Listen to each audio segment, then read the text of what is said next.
नाज़रीन और सामाईन, आपका हमारे ATR उर्दू चैनल में खैर मकदम और इस्तकबाल है। आज हम आपके सामने क्लास 10th की किताब लेकर हाजिर हुए हैं, यानी आपके क्लास में दरख्शां दोम ये किताब शामिल है। तो उसी किताब का ये चैप्टर है जिसमें सैयद मोहम्मद मोहसिन के बारे में बिल्कुल डिटेल से और तफसील से पढ़ेंगे। एक एक वर्ड को हम इसमें बताएंगे और आप पढ़ भी सकेंगे और समझ भी सकेंगे। जो क्वेश्चंस होंगे वो भी आप कर पाएंगे। जैसा कि हमने इससे पहले आपको बताया था कि हमारी ये किताब मैट्रिक उर्दू के नाम से है, यानी इसमें हमने चैप्टर के साथ साथ मारूजी सवालात व जवाबात यानी ऑब्जेक्टिव क्वेश्चंस एंड आंसर्स पर मुश्तमिल ये किताब है। ये हमने तैयार आपके लिए ही किया है और ये आपको बहुत कम प्राइस में मिल जाएगी। एग्जाम की तैयारी के लिए बहुत ही हेल्पफुल है। अगर आप ये नहीं भी खरीदते हैं, अगर हमारा वीडियो आप पूरा देख लेते हैं जिसमें हम क्वेश्चंस आंसर के साथ साथ सारी चीजें बताते हैं, जैसा कि आप यहाँ पर देख रहे हैं कि चैप्टर भी है और चैप्टर का खुलासा भी है, क्वेश्चंस आंसर भी है। इसी तरह से इसमें हमने अलग से वाहिद जमा, इसी तरह से मुज़क्कर और मुअन्नस और जो उसकी मीनिंग है वो सब बताए हुए हैं। ये सब क्वेश्चंस हमने ऑब्जेक्टिव में दे करके उसके आंसर से भी इसमें पेश किए हैं। ये हर चैप्टर में है, जिस तरह से आप यहाँ पर देख पा रहे हैं उसी तरह से हम आपको इस किताब में भी समझा पा रहे हैं। तो चलिए वो किताब अगर आपको अच्छी लगे, अब मन करे तो आप खरीद जरूर लीजिए, नहीं तो आप इस वीडियो की मदद से भी आप उतना ही सीख सकते हैं। तो देखते हैं सैयद मोहम्मद मोहसिन के बारे में जान करके, और फिर इसके जो अफसाने हमारे निसाब में शामिल हैं उसको भी यहाँ पर पढ़ेंगे। तो देखिए, सैयद मोहम्मद मोहसिन का शुमार कहते हैं गिनती को, उर्दू के अहम अफसाना निगार यानी स्टोरी राइटर में होता है। वो नफ्सियात के यानी साइकोलॉजी के प्रोफेसर थे और नफ्सियात उनका खास मौजू था। यानी खास मौजू का मतलब स्पेसिफिक टॉपिक उनका था जिसमें वो स्पेशलिस्ट थे, यानी साइकोलॉजी के स्पेशलिस्ट सैयद मोहम्मद मोहसिन थे। उनके अफसानों का एक मजमुआ कहते हैं, यानी जिसमें कई मजामीन को शामिल करके एक किताब बना दी जाए। तो इन्होंने भी बहुत सारे अफसाने लिखे, उनको एक जगह जमा करके उसको पब्लिश कर दिया था, वही है मजमुआ। अनोखी मुस्कुराहट उर्दू दुनिया में काफी मकबूल व मारूफ हुआ, यानी उन्होंने जो मजमुआ अफसानों का तैयार किया था उसका नाम है अनोखी मुस्कुराहट। वो बहुत मशहूर हुआ, फेमस यानी प्रसिद्ध हुआ। उसका ये मजमुआ है। आपसे पूछा जाएगा कि उनके अफसानों का अफसानवी मजमुए का नाम क्या है, अनोखी मुस्कुराहट, या फिर कौन सा ऐसा अफसानवी मजमुआ है जो बहुत मकबूल और मशहूर हुआ है। तो आप फिर भी कह सकेंगे अनोखी मुस्कुराहट, या ऐसे पूछ ले आपसे कि अनोखी मुस्कुराहट किन की किताब है, तो सैयद मोहम्मद मोहसिन की। अनोखी मुस्कुराहट का ताल्लुक किस सिन्फ से है, तो अफसाने से है। इसी तरह से आपसे ये भी पूछा जाएगा कि सैयद मोहम्मद मोहसिन का शुमार किन चीजों में होता है, तो अफसाना निगार में होता है। सैयद मोहम्मद मोहसिन किस चीज के प्रोफेसर थे, तो नफ्सियात के, साइकोलॉजी के प्रोफेसर थे। इस मजमुए यानी अनोखी मुस्कुराहट की बेशतर कहानियां, बेशतर मतलब ज्यादातर कहानियां, स्टोरी नफ्सियाती नौइयत की हैं। नौइयत कहते हैं किस्म को, तो इस नौइयत की हैं। अब उसी में कह रहे हैं खास तौर पर यानी खुसूसन, जिसको हम स्पेशली बोलते हैं। अनोखी मुस्कुराहट डॉक्टर मोहम्मद मोहसिन की एक ऐसी कहानी है जिसके जिक्र के बगैर उर्दू अफसाने की तारीख शायद मुकम्मल नहीं हो सकती है। यानी यहाँ पर ये कहना चाह रहे हैं कि अगर इस किताब का जिक्र न किया जाए उर्दू अफसाने की तफसीलात में, तो फिर अफसाने की जो तारीख, हिस्ट्री हम अगर कहीं पर बताते हैं, उसके इर्तिका और इब्तिदा की बात करते हैं, तो वो मुकम्मल नहीं हो सकेगी। गोया कि इसको जब शामिल करेंगे तो मुकम्मल होगी। यानी इसकी अहमियत की तरफ बता रहे हैं, कितनी अच्छी किताब है ये। डॉक्टर मोहम्मद मोहसिन की पैदाइश 10 जुलाई 1910 ईस्वी को पटना में हुई। याद रखिएगा, ये क्वेश्चंस इससे बनेंगे कि सैयद मोहम्मद मोहसिन का ताल्लुक कहाँ से है, सैयद मोहम्मद मोहसिन कब पैदा हुए हैं, या फिर पटना में पैदा होने वाले इनमें से कौन से राइटर हैं। इस तरह से भी उनके वालिद का नाम सैयद मोहम्मद रशीद था, यानी सैयद मोहम्मद मोहसिन के पिताजी का नाम सैयद मोहम्मद रशीद है। मोहसिन साहब ने 1926 ईस्वी में राम मोहन राय सेमिनरी पटना से मैट्रिक का इम्तिहान पास किया। 1928 ईस्वी में पटना कॉलेज से आईए, 1931 ईस्वी में नफ्सियात के साथ बीए ऑनर्स का इम्तिहान पास किया। यानी बीए आपने किस सब्जेक्ट से किया है? साइकोलॉजी से, नफ्सियात से किया है। और 1934 ईस्वी में नफ्सियात में ही पटना यूनिवर्सिटी से एमए फर्स्ट क्लास से पास किया।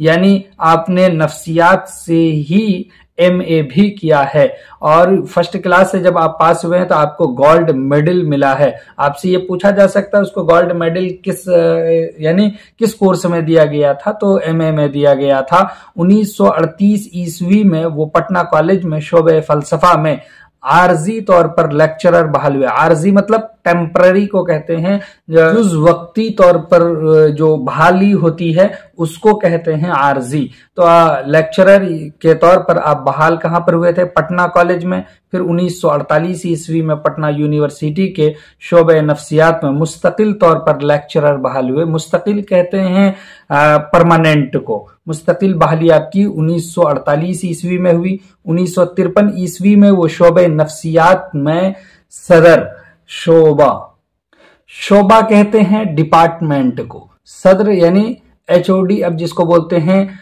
हेड को सदर बोलते हैं, हेड ऑफ द डिपार्टमेंट आप बनाए गए थे 1953 ईस्वी में। और किसके? साइकोलॉजी के। 1974 ईस्वी में वो अपनी मुलाजमत से सुबकदोश हो गए। सुबकदोश मतलब रिटायर हो गए, सेवा निवृत्त आप कर दिए गए। उनकी किताबों में अनोखी मुस्कुराहट, अफसानों का मजमुआ, यानी अनोखी मुस्कुराहट क्या है? अफसानों का मजमुआ है जो उनकी किताब है। इसी तरह से नफ्सियाती जाविये, नफ्सियाती मजामीन का मजमुआ है। नफ्सियाती मजामीन का मजमुआ कौन सा है? नफ्सियाती जाविये है।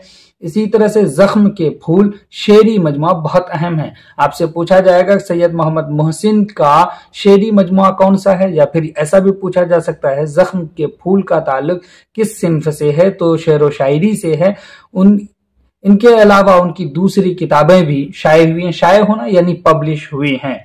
सैयद मोहम्मद मोहसिन को 3 बेटे और 4 बेटियां थीं। आपने 1973 ईस्वी में अपनी अहलिया के साथ हज का फरीजा भी अदा किया था। सैयद मोहम्मद मोहसिन की वफात 2002 ईस्वी में इलाज के दौरान दिल्ली में हुई।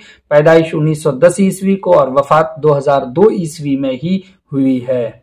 अब यहाँ पर सैयद मोहम्मद मोहसिन का वो अफसाना जो हमारे निसाब में शामिल है जिसका उन्वान है फरार। फे के ऊपर जबर है, रा पर भी जबर है। फरार इसको पढ़ते हैं। फरार का मतलब होता है भाग जाने का अमल, भाग निकलना, भाग जाना, यानी इन चीजों को हम कहते हैं फरार। रनिंग अवे यानी पलायन कर जाना। तो अब देखिए कि फरार के बारे में किस तरह की बातें सैयद मोहम्मद मोहसिन ने नफ्सियाती हवाले से इस अफसाने में पेश की हैं, जो सबके लिए कारआमद है। इस अफसाने को पढ़ना चाहिए और समझकर पढ़ना चाहिए। आप बच्चों की नफ्सियात समझ सकते हैं, बड़ों की नफ्सियात इसमें शामिल हैं। तो देखिए आपके निसाब में क्यों शामिल किया। सबसे पहले लिखा महमूद, माँ की करख्त आवाज महमूद के कान में गूंज गई। अब जान ही रहे हैं कि गूंज किसको कहते हैं? जो आवाज कान में गूंजती है यानी देर तक आते रहना, कान बजने जो लगता है उसी को कहते हैं। यानी आवाज का असर देर तक फजा में रहना, खला में रहना को ही गूंज कहते हैं। तो गूंजने लगी। वो बाजू के कमरे में यानी बगल के कमरे में हिसाब बना रहा था। हिसाब मैथ को कहते हैं, गणित को कहते हैं। हिसाब की कॉपी समेटे बगैर उठ खड़ा हुआ। कौन? महमूद। माँ की आवाज सुनकर, करख्त कहते हैं सख्त को, सख्त आवाज सुनकर के वो डर गया असल में। इसका नाम खतरे की घंटी की तरह उसके कान में बज रहा था। खतरा की घंटी ये एक मुहावरा है, मतलब खबरदार होना। खतरा की घंटी इसको कहते हैं, मुतनब्बे होना। वो भागा हुआ माँ के पास आया, यानी दौड़ते हुए माँ के पास आया उसकी आवाज सुनकर। उसकी माँ का फरबा जिस्म, फरबा कहते हैं मोटा, मोटा यानी फरबा जिस्म गुस्से से कांप रहा था, हिल रहा था।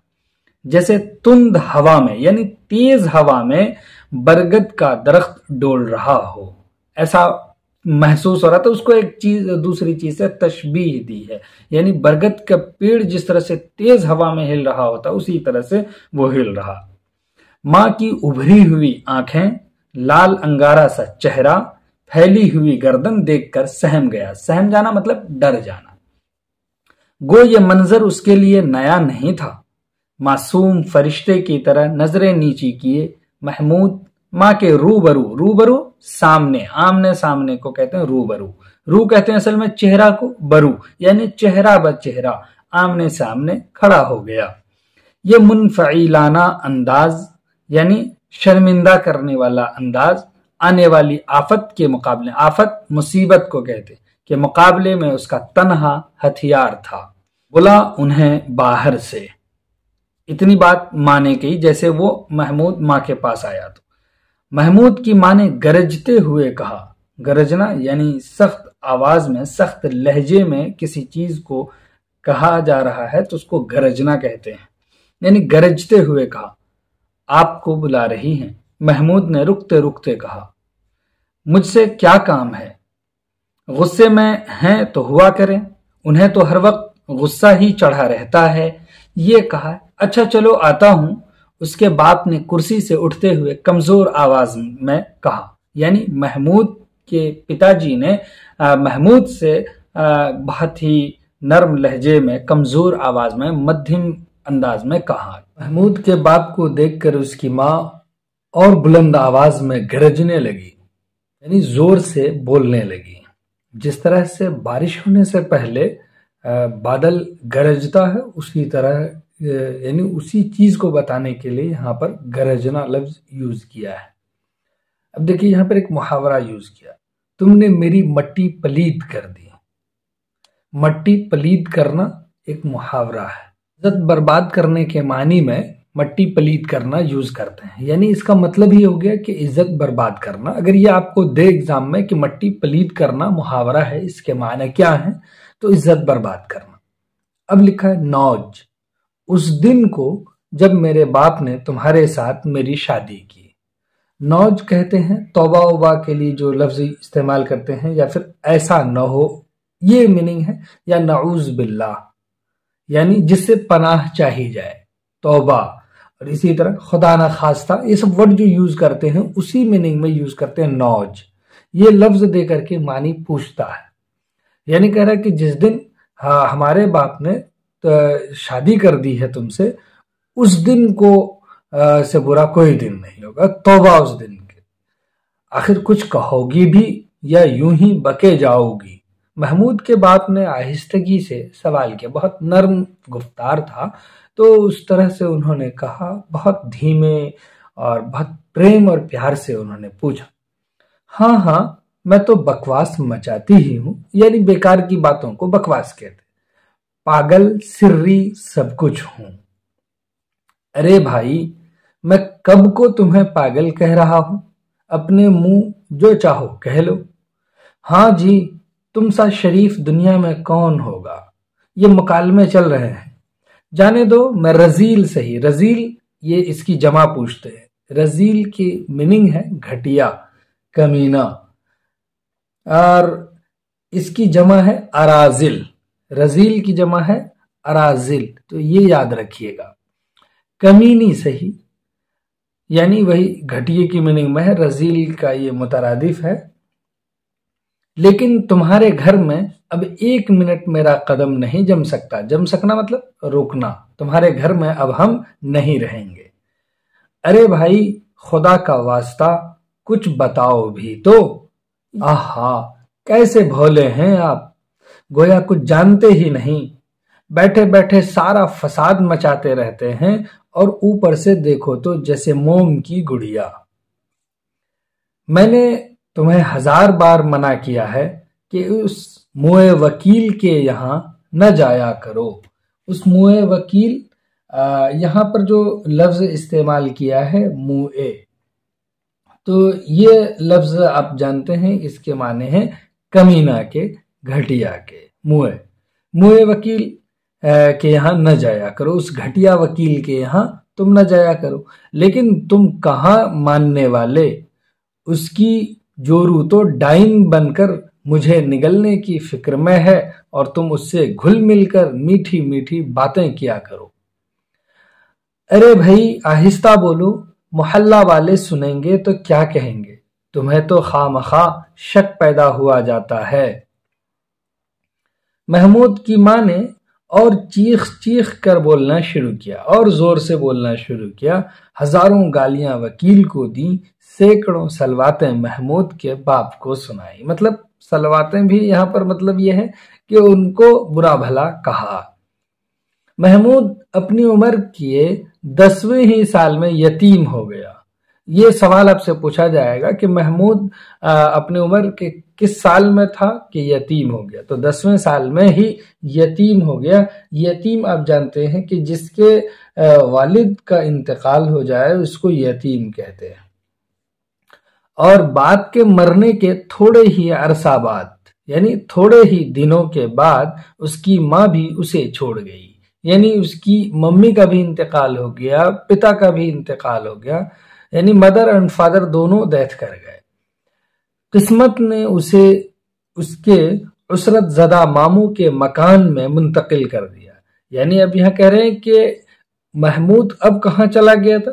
ماموں کے ساتھ رہنے لگا تھا، ماموں کے گھر میں۔ اور ماموں کیا تھا؟ عسرت زدہ، مطلب تنگ دست تھا۔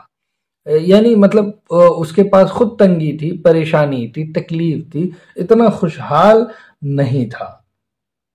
خود وہ گزر اوقات جو کر رہا تھا بہت پریشانی سے کر رہا تھا، تو عسرت زدہ ماموں کے گھر رہنے لگا۔ زندگی کی دشواریاں، یعنی یہ دشوار کی جمع ہے، دشواریاں، تکالیف، پریشانیاں، اس کے لیے ایک نامہر لیکن عاقبت اندیش استاد بن گیا۔ نامہر لیکن عاقبت اندیش، یعنی جس سے کہ آدمی بہت کچھ سیکھ لیتا ہے۔ وہ ماحول کی ناسازگاریاں اسے جتنی زیادہ ٹھوکر لگاتی، اس کے اندر استواری کس کو کہتے ہیں؟ استواری کہتے ہیں مضبوطی کو۔ یہاں ایک لفظ آیا نامہر، یعنی نامہر کہتے ہیں بے وفا کو، اور نامہر کے بعد ہے ایک لفظ عاقبت کسی چیز کے انجام کو بولتے ہیں۔ تو یہ دو لفظ آئے تھے، یہاں ہے استواری، اور استواری ہم کہتے ہیں مضبوطی کو۔ اس کے اندر مضبوطی اور استقامت معنی بھی وہی ہے، ٹھہراؤ، مضبوطی کے۔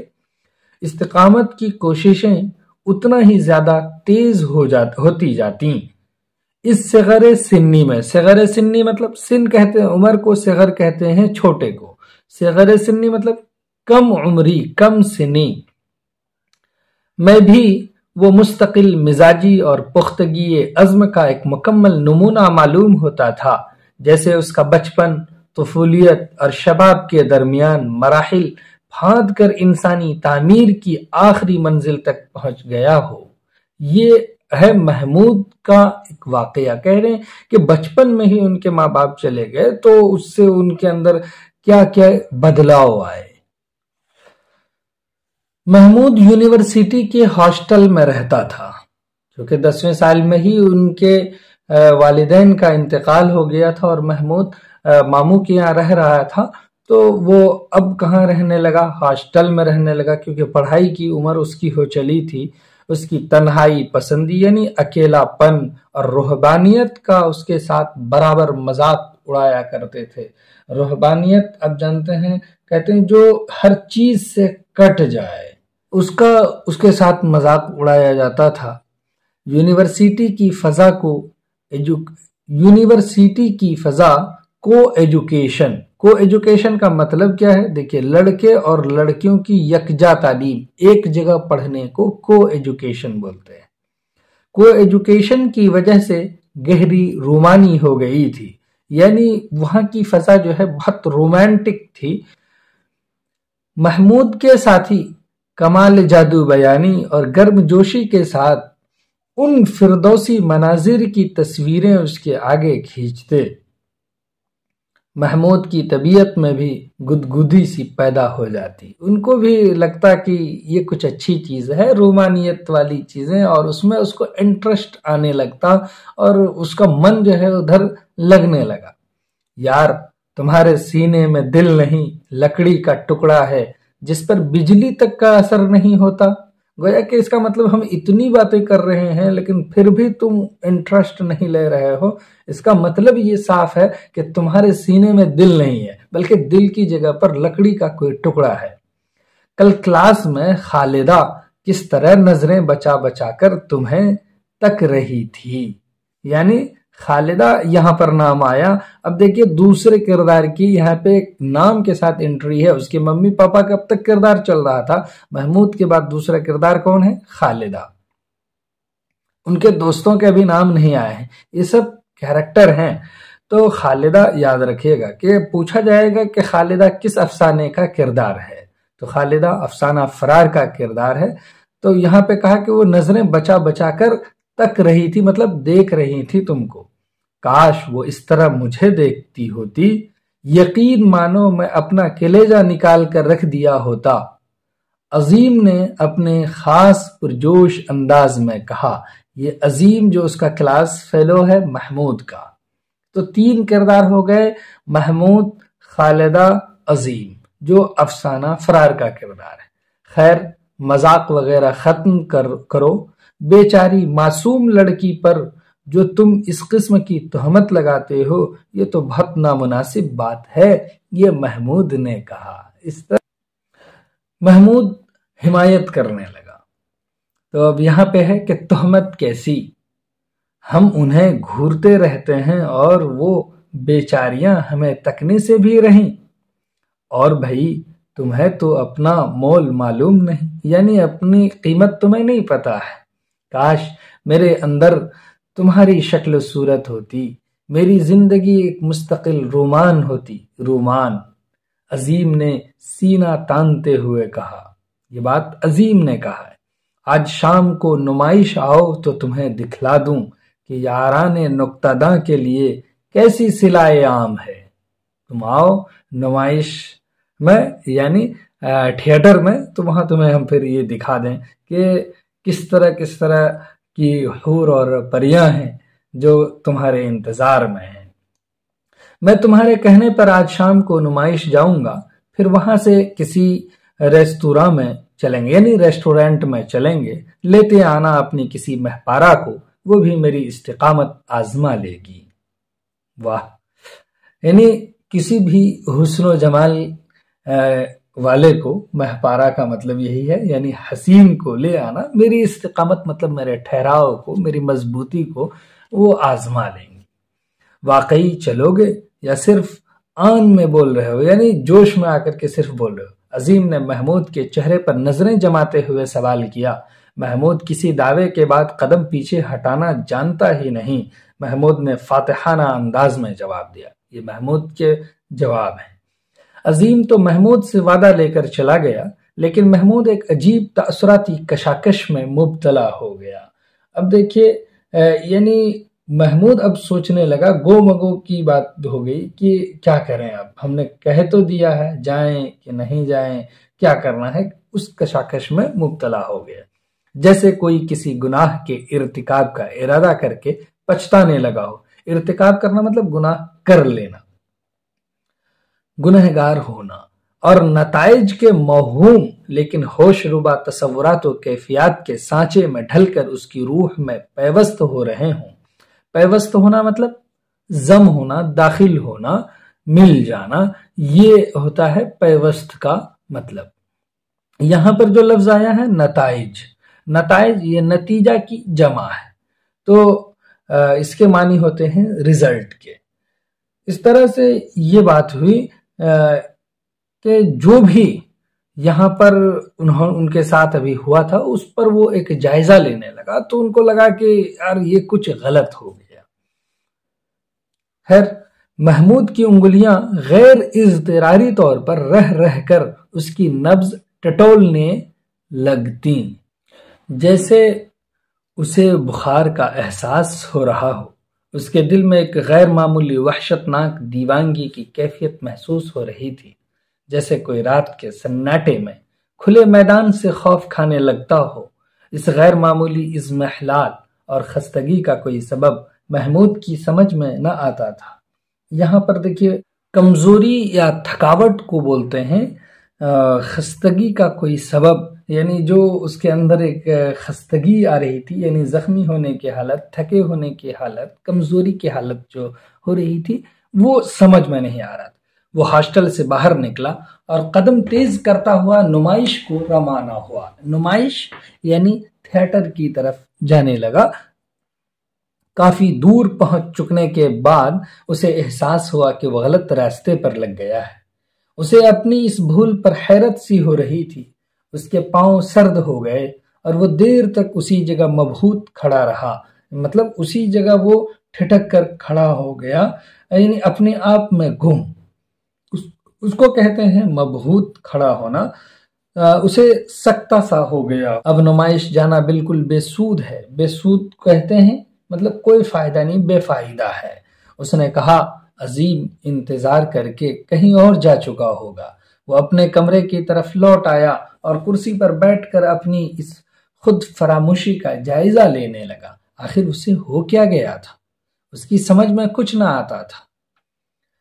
اپنی خود اعتمادی پر اسے کاری ضرب کئی دنوں تک محمود کے دماغ میں الجھنیں پیدا کرتی رہیں۔ اس نے طبیعت کی خرابی کا عذر پیش کر دیا۔ طبیعت کی خرابی کا عذر پیش کر دیا، تو عذر مطلب بہانہ بنا دیا تھا، جسے عظیم نے بہانہ سازی کہہ کر ٹال دیا۔ یہ کہا کہ یہ تم نے بہانہ بنایا ہے اور کچھ نہیں ہے۔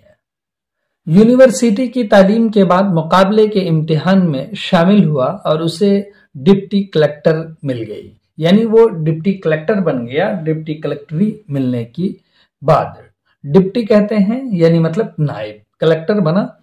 نسبتیں مطلب یہاں شادی، نسبتیں اس کی تعلیم کے وقت سے ہی آتی تھیں۔ اب بڑے بڑے گھرانوں سے پیام آنے لگے۔ پیام کا مطلب وہی شادی کے لیے رشتہ کا آنا، اسی کو پیام بولتے ہیں، اسی کو نسبتیں کہتے ہیں۔ ایک دن محمود گھر سے واپس آیا تو گھر کی ویرانی اسے کاٹتی ہوئی سی محسوس ہوئی۔ اسے اپنی زندگی حیات کی ایک بے روح نقل نظر آنے لگی۔ بے روح مطلب جس میں کوئی جان نہ ہو، اس کی بس نقل معلوم ہو رہی تھی۔ گھر کے سناٹے میں دیوار سے لگی ٹک ٹک کرتی ہوئی گھڑی اس کے دماغ پر ٹھوکریں سی مارنے لگیں۔ گھڑی کا پنڈولم اسے اپنی ذات کا مرقع معلوم ہونے لگا۔ مرقع مطلب خاکہ، جس کو لفظی تصویر کشی بولتے ہیں، وہ معلوم ہونے لگا۔ ویسا ہی ایک طریقہ اور ایک رنگ پر حرکت کرتا ہوا وہ کب تک مشین کے پرزوں کی طرح زندگی گزارتا رہے گا؟ اس نے سوچا اور فیصلہ کر لیا کہ وہ بہت جلد شادی کر کے زندگی کی کیف معابیوں سے ہمکنار ہو کر رہے گا، یعنی زندگی کی جو لذتیں ہیں شادی کر کے وہ اس کو حاصل کرے گا، اسے لطف اندوز ہوگا۔ کیف معابیوں کا مطلب ہے۔ اسی شام کو اس نے اپنی ساری پچھلی نسبتوں پر نئے سرے سے غور کرنا شروع کر دیا۔ اکثر و بیشتر کے متعلق اسے علم تھا کہ وہاں اب اس کے لیے جگہ خالی نہ رہی تھی۔ مطلب اس کا یہ ہوا کہ جو نسبتیں آئی تھی ان کا جائزہ لیا تو بہت سارے کے بارے میں یہ ان کو پتہ چل گیا تھا کہ ان لوگوں کی شادیاں ہو چکی ہیں۔ باقی ماندہ یعنی بچے ہوئے نسبتیں، چند نسبتوں میں اسے ایک ہر اعتبار سے قابل اعتنا معلوم ہوئی، مطلب اس کے اوپر جو ہے وہ غور کر سکتا تھا، اس کے بارے میں سوچ سکتا تھا، تو وہی ہے قابل اعتنا۔ صرف لڑکی کی تعلیم نامکمل تھی، لیکن لڑکی کا سن زیادہ نہ تھا۔ سن کا مطلب عمر زیادہ نہ تھے، اس لیے یہ خامی دور کی جا سکتی تھی۔ محمود نے اس نسبت کی ازسر نو چھیڑ چھاڑ کرائی، بات پختہ ہو گئی اور عقد بھی جلدی ہو گیا، لیکن رخصتی لڑکی کے میٹریکولیشن پاس کرنے تک ملتوی رکھی گئی، یعنی ابھی اس کو ٹال دیا گیا رخصتی کو۔ امتحان کا نتیجہ زبیدہ کی خاطر خواہ کامیابی کا مژدہ لایا۔ یہ ایک اور کیریکٹر ہے۔ محمود خوشی سے دیوانہ ہو گیا۔ اس کے خواب اب حقیقت بننے والے تھے۔ وہ اس خیال کی لذت سے سرشار ہو رہا تھا۔ دوسرے ہی دن سے محمود اپنی شادی کی تیاری میں منہمک ہو گیا، مطلب جڑ گیا، لگ گیا۔ اس نے دفتر سے 2.5 ماہ کی مسلسل فرصت لے لی، یعنی فرصت مطلب چھٹی لے لی۔ شادی کے اخراجات پر اس نے کثیر رقم خرچ کی۔ رقم کی جمع ہے رقوم، کثیر زیادہ کو کہتے ہیں، بہت زیادہ پیسے انہوں نے خرچ کیے، شہر کے سارے معززین کو بارات کی شرکت کی دعوت دی۔ یہاں پر دیکھ لیجئے، آپ کو بتا دیں کہ کئی کیریکٹر آئے۔ سب سے پہلے تو کلاس فیلو ہے خالدہ، آپ کو کئی طرح سے اس کے بارے میں پوچھا جائے گا۔ پھر اس کے بعد کس نسبت کے بارے میں محمود نے غور کیا اور کس کے میٹریکولیشن کو لے کر کے انہوں نے ویٹ کیا تھا، رخصتی میٹرک کے امتحان کے بعد ہوا، یا پھر کس کی کامیابی کا مژدہ، کس کی کامیابی کی خبر سن کر کے وہ خوش ہوا تھا۔ محمود نے اپنی شادی کے لیے کتنے ماہ کی چھٹی لی، تو 2.5 ماہ وغیرہ۔ اسی طرح سے خالدہ ان کے کلاس میٹ ہے، عظیم کلاس میٹ ہے، جو دوست بھی ہے، جنہوں نے اس کو بہت موٹیویٹ کیا ہے، اس کو یونیورسٹی کی فضا کو رومان بنانے کی بات کہی ہے۔ اس طرح سے زبیدہ سے ان کی شادی ہوئی ہے، جو میٹریکولیشن تک اس کے رخصتی کو ملتوی رکھا گیا۔ یہ باتیں جو کوشچن ہیں یہ یاد رکھنا ہے آپ کو، ہم نے اس سے پہلے بھی کہا ہے، اگر آپ ہماری بک لیتے ہیں تو آپ کو اس طرح کے آبجیکٹیوز مل جائیں گے، اس میں آپ وہاں پر دیکھ سکتے ہیں، سالو کر سکتے ہیں، سمجھ سکتے ہیں، حالانکہ اس میں جواب بھی ہے۔ تو وہ کتاب آپ ضرور لیجئے۔ یہاں پر آگے بڑھتے ہیں، دیکھیے، لیکن سسرال میں قدم رکھنے کے بعد اس کے اندر ایک عجیب حیرت انگیز تغیر پیدا ہونے لگا تھا۔ اس کی آنکھیں بے نور اور متوحش سی دکھائی دینے لگی تھی، اس کا جسم برف کی طرح سرد ہوتا جا رہا تھا اور چہرے کی سرخی رفتہ رفتہ پھیکی پڑتی جا رہی تھی، جیسے کوئی دور سے ایک بھیانک منظر دیکھ رہا ہو۔ یعنی یہاں پر ایک منظر کشی کی ہے، یہ کہہ رہا ہے کہ اس کے حالات کیسے ہو گئے تھے۔ اب جیسے انہوں نے شادی گویا کے بارات میں دعوت دی ہے، شادی کر رہا ہے، لا رہا ہے، رخصتی کر رہا ہے، تو اس میں اس کے اندر ایک حیرت انگیز بدلاؤ دیکھنے کو ملا۔ تغیر کہتے ہیں بدلاؤ کو، اور بدلاؤ کیا تھا کہ آنکھوں میں جو ایک چمک ہونی چاہیے تھی وہ چمک نہیں تھی، یعنی آنکھیں روشنی اس سے غائب ہو گئی تھی، بے نور۔ متوحش کہتے ہیں خوف کو، اس میں خوف دکھ رہی تھی، اور جسم بھی برف کی طرح بالکل ٹھنڈا ہو گیا تھا۔ سرد کے معنی ہے ٹھنڈا ہونا، اور چہرے میں ایک طرح کی جو سرخی ہوتی ہے وہ رفتہ رفتہ مطلب دھیرے دھیرے پھیکی پڑتی جا رہی تھی، وہ بدل رہی تھی۔ یہ ایک گویا کہ بھیانک منظر کا ایک سنکیت ہے۔ یہ باہر کے لوازمات، لوازم کی جمع ہے، تو لوازمات کے بعد جب محمود کو زنانہ مکان، زنانہ مطلب عورتوں کے کمرے گھر میں اس کے اندر لے جایا جانے لگا، عورت کو جب یعنی رخصتی کر لیا ہے، اب لے جانے لگا، تو کیا ہو رہا ہے، جانے لگا تو اس کے پاؤں میں لڑکھڑاہٹ پیدا ہو گئی اور اس کے سارے جسم میں ایک ہیبت ناک تھر تھراہٹ، جیسے اسے شدت کا جاڑا لگ رہا ہو۔ آگے قدم بڑھانا اس کے لیے ناممکن ہو گیا۔ عورتوں میں محمود کی اس کیفیت پر ہلچل سمجھ گئی، اس کے سسر کو اطلاع دی گئی۔ وہ بھاگا ہوا محمود کے قریب آیا، مزاج پرسی کی، طبیعت کا حال دریافت کیا، یعنی دریافت کرنا، پوچھا، لیکن محمود کو جیسے سانپ سونگ گیا تھا۔ سانپ سونگنا بھی یہ ایک محاورہ ہے، اس کا مطلب ہوتا ہے سکتہ ہونا، مطلب خاموشی چھا جانا۔ اس کے منہ سے ایک لفظ نہ نکلا، جیسے وہ دفعتاً گونگا ہو گیا یا اس نے ابھی بولنا سیکھا ہی نہ ہو۔ یہ اس چیپٹر میں جتنے محاورے آئے ہیں وہ آپ کے سامنے یہاں پر ہم پیش کر دے رہے ہیں۔ دیکھیے، خطرہ کی گھنٹی بجنا، خبردار ہونا، 1 منٹ قدم نہ جمنا، بالکل نہ ٹھہرنا، مٹی پلید کرنا، عزت برباد کرنا۔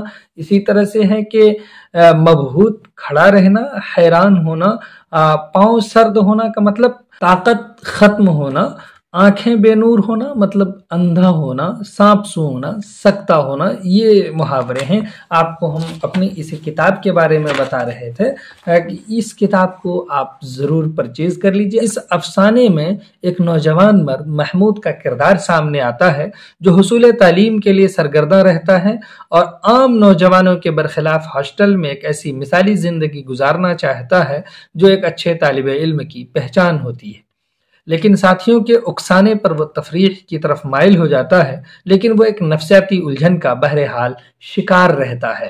بچپن میں اپنے گھر میں ماں کی سخت مزاجی، شدت پسندی اور باپ پر بے جا حکمرانی کا منظرنامہ اسے उसे लाशऊरी तौर पर औरत से मुतवहिश और मुतनफ़िर कर देता है। इस नफ्सियाती कैफियत में हुसूल तालीम यानी तालीम हासिल करने के बाद और अच्छी मुलाजमत में दाखिल होने के बाद जब वो शादी की पहली रात ससुराल में ज़नान खाना के अंदर दाखिल होता है तो उसे अपने घर का वो घुटन भरा माहौल नजर आने लगता है, जहां औरत गलत अंदाज में मर्द को दबाती और उसकी तजलील करती है। इस नफ्सियाती नुक्ते ने उसे इज़दिवाजी फ़राइज़, ये फरीज़ा की जमा है फ़राइज़, से खौफ ज़दा कर दिया और उसकी शख्सियत को नामुकम्मल बना दिया। तो अब यहाँ इसके बाद देखते हैं इसके क्वेश्चंस आंसर क्या हैं वो सॉल्व कर लेते हैं।